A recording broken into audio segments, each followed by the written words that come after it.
Oui, salut les filmovores, comment va? Ça fait quand même un paquet de mois depuis la dernière fois qu'on s'est vu, et bah non, la critique sur The Devil's Reject ne compte pas en fait, En fait, ça faisait des mois que je devais la sortir depuis novembre, décembre je pense. Ce que vous voulez, j'ai été énormément occupé cet hiver, j'ai été énormément pris. Je n'avais pas beaucoup de temps à moi, pas une minute, pas une seconde même. Vraiment.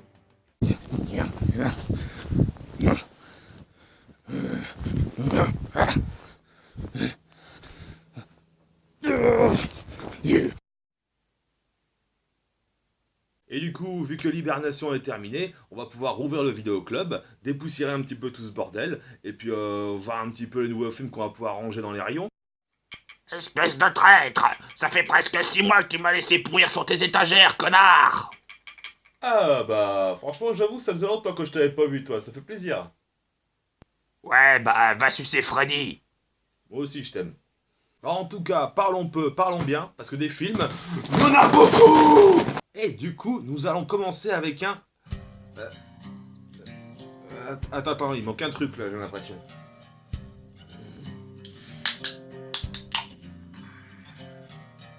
Et du coup, pour commencer sur les bacs à 1 euro, ben je m'étais fait un petit plaisir, je suis tombé dessus, j'étais là, oh putain, je l'ai pas celui-là. Fog, de John Carpenter. Bah, c'est avec Jamie Lee Curtis, bien sympa le film. En gros, c'est des marins maudits qui reviennent avec une brume, et qui en gros, ils déciment le village complet, quoi. Ils vont pas les dessiner, les décimer. Vraiment leur faire la peau, quoi. Il n'y a pas vraiment de scène gore dedans, ou alors très peu, on est plus vraiment dans l'angoisse, l'épouvante et tout, qu'est-ce qu'il peut y avoir dans la brume? Ouh, je suis un fantôme qui veut dessiner un village. Et oui. Ensuite, hop, la chute de l'Empire romain de Anthony Mann. Alors, si vous comptez voir ce film, je vous conseille fortement de prévoir du camembert, du saucisson, un pack de bière et des curly, parce qu'il fait 2h50. Oui. Sentant la mort approcher, César désigne Livius pour lui succéder, mais son fils Commodus n'accepte pas ce choix et fait assassiner son père avant de s'emparer du trône. C'est le début pour Rome d'une période très troublée qui signera son déclin. Ça vous rappelle rien? Moi, ça me rappelle autre chose aussi. Dans ce film, on y trouve vraiment beaucoup d'éléments, quoi. Il a été fait quand même en 1964.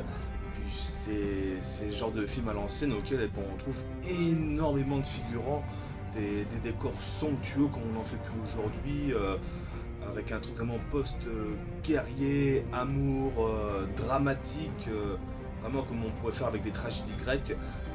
Quand je regarde ce film là, ça me rappelle vraiment de films que j'ai vu quand j'étais gamin, que j'ai réussi à retrouver. Bon, c'est des VHS, ça me fait vachement penser genre à Viking ou bien alors à l'épopée d'Ulysse.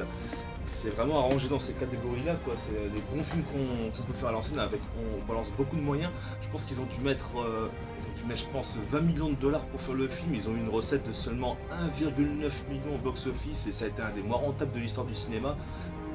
Il y a tellement de choses à dire par rapport à ce film que je pense que je pourrais en faire une vidéo complète. Juste, allez, voilà, petite anecdote. Richard Harris, en fait, il devait jouer le rôle de Commode. Finalement, il ne l'a pas fait. Et on le retrouve des années plus tard dans Gladiator en train de faire le rôle de Marc Aurèle. Donc, franchement, moi je trouve que c'est vraiment ironique, mais voilà, c'était pour la petite anecdote au passage, quoi, voilà.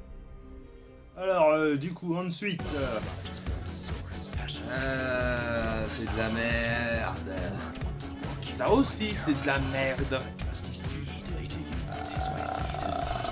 Non, en fait, c'est pas cool parce que j'adore ce film de James Cameron. Et puis, je vais pas vous mentir, si je l'aime autant, c'est parce que dedans, Leonardo Carpaccio il meurt et plein d'autres personnes, et des femmes et des enfants.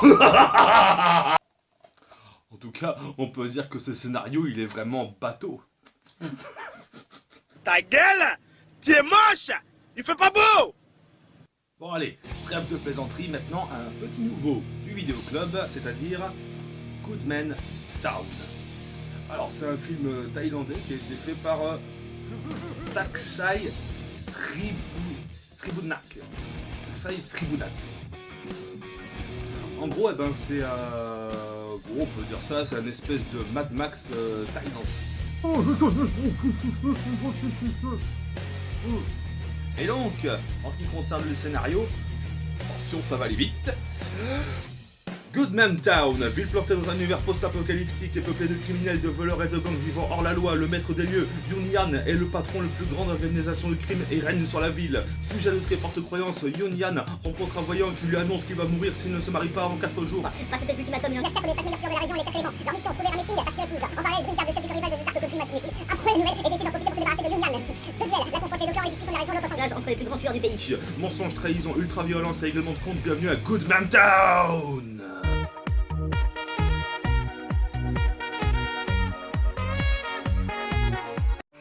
Il se veut distrayant, c'est le film attractif, c'est une distraction, point barre. Il n'y a pas de démarche artistique, il n'y a pas vraiment de morale, mais bon, soit on aime bien l'humour à la con, à la Scary Movie, et puis les fusillades, bah, c'est le genre de film bah, qu'on prend histoire de se vider la tête. Faut pas réfléchir quand on regarde ça en fait, hein, faut vraiment pas réfléchir. Mais bon, je le conseille. Et maintenant, nous allons partir sur un petit slasher, c'est-à-dire Meurtre sanglant, le 2. Et oui, je dis le 2, David, t'es pas content, c'est pareil. Alors du coup, eh ben, c'est la suite du 1, vous l'imaginez bien. À la base, eh ben, ça s'appelle Bloody Murder. Donc, bah, je sais pas si c'est une version française ou quoi, mais ça apparemment c'est la version québécoise.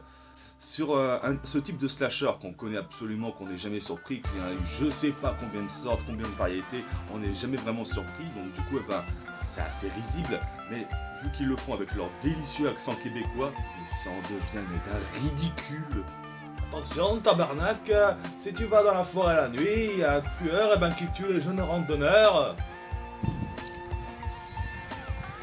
Le truc qui est assez génial avec ce film, c'est que les morts, eh ben, elles sont assez bien faites, je trouve, contrairement... Enfin, on sait que c'est du cinéma, hein, mais c'est assez réaliste, dans le sens où, contrairement à d'autres slashers, t'as le type, eh ben, il va débarquer avec un Merlin de chez Gamme Vert, un Merlin et tout, et puis d'un coup, il va décapiter le mec d'un seul coup. Donc ça, eh ben, on n'y croit pas des masses. Hein. Alors que là-dedans, le tueur est ben, obligé de s'y reprendre à plusieurs reprises pour réussir à couper un membre. Hein. Et la personne est toujours vivante, du coup, elle pleure sa mère, elle gueule tout ce qu'elle peut...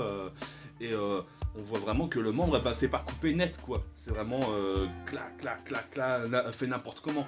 Et du coup, ça, on y croit vachement plus. C'est comme t'as à un moment donné, t'as une scène avec un black dans des toilettes et tout. Le type, eh ben, il se fait attaquer par le tueur. Et le mec, eh ben, il est obligé d'y aller au moins presque une dizaine de coups de couteau pour achever le type. Et du coup, ça, c'est vraiment beaucoup plus réaliste. J'ai du mal à le croire, ça, dans les slashers où un coup de couteau, ça y est, la personne, elle est morte. J'y crois pas une seconde, ça en est vraiment risible, c'est ça que je dis par rapport à ce genre de slasher, c'est ça le problème, c'est que, je vais pas dire on se fout de notre gueule, mais bon, on est presque vraiment, c'est presque humoristique quoi. Alors que là, franchement, eh ben, quand t'as les gens qui sont attaqués, putain, t'es là, ah, aïe, ouh, ça t'a piqué là, t'as mal pour lui quand même, hein, tu vois vraiment qu'il jongle. Donc, si j'ai bien compris, un tueur avec un masque blanc, qui utilise des outils de jardinage pour buter des moniteurs dans la forêt au bord d'un lac. Ouais, oui, il y avait de l'inspiration, beaucoup d'inspiration. Moi, je veux bien que t'en parles de ce film. Bah, non, surtout qu'on ne te voit absolument pas dedans. Hein. Ouais, mais dedans, me voit la fin. On s'en fout. Allez, mais ferme ta gueule, putain, mais t'es grillé. Bon, bah tant qu'on est toujours sur les slashers, c'est les slashers, voilà, s'il vous plaît, merci. Nous allons parler de Jack Frost. Voilà, que vous voyez la jaquette, tout le monde l'a déjà vu dans un vidéoclub, dans un cache converter, c'est tout, c'est vraiment les petits DVD bas de gamme, et en plus cette tronche, on la voit jamais dans le film, hein, je tiens à le préciser. On a Jack Frost, une espèce de putain de tueur en série, il est dans un camion tout que blindé pour se faire balancer pour aller se faire se trucider, en gros c'est le jour de son exécution. Un carambolage. Et comme par hasard, évidemment, comme par hasard, c'est un camion qui contient des produits toxiques. Donc du coup, il en prend plein la gueule, il tombe dans la neige et voilà, magie du cinéma, il ressort en étant un bonhomme de neige tueur en série. Alors le truc qui est génial avec ce film, c'est que il a un humour vraiment très what the fuck. Et ce qui est encore plus énorme, c'est qu'il y a uniquement dans ce film-là, on peut voir un bonhomme de neige en train de violer une petite jeunette avec son pif qui lui sert de carotte à la place de sa bite. Je tiens à le préciser. Et du coup, eh ben, je ne verrai absolument plus Olaf de la Reine des Neiges de la même manière. Rien à foutre.